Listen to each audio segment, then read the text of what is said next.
เปิดงานวางแสดงรูปภาพผลงานการเคลื่อนไหวของประธานไก่สอนพรหมวิหารพิธีเปิดงานวางแสดงรูปภาพภายใต้หัวข้อผลสำเร็จการปกปักรักษา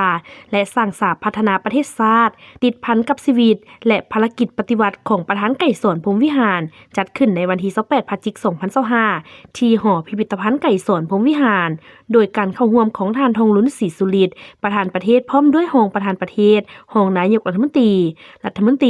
รองรัฐมนตรีและภาคส่วนเกี่ยวข้อง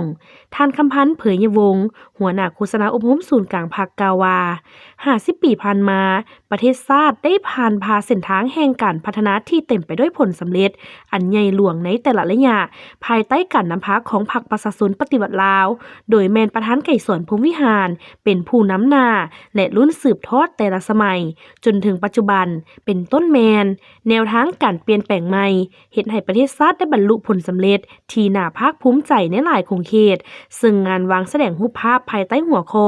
ผลสำเร็จการปกปักรักษาและสร้างสรรค์พัฒนาประเทศชาติติดพันกับชีวิตและภารกิจปฏิวัติของประธานไก่สอนพรหมวิหารโดยจะแสดงให้เห็นมากผลเหตุการณ์อันสำคัญโดดเด่นลึกซึ้งและประทับใจที่สุดที่สะท้อนให้เห็นวิวัฒนาการแห่งการกำเนิดเกิดขึ้นที่แสดงถึงผลสำเร็จในการปกปักรักษาและสร้างสรรค์พัฒนาประเทศชาติติดพันกับชีวิตและภารกิจปฏิวัติของประธานไก่สอนพรหมวิหารเนื้อในการจัดวางแสดงประกอบมี2ภาคใหญ่คือ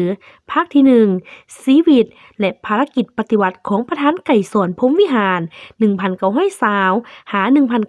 1992ภาคที่2ผลสำเร็จการปกปักรักษาและสร้างสรรค์พัฒนาประเทศชาติติดพันกับชีวิตและภารกิจปฏิวัติของประธานไก่สอนพรหมวิหาร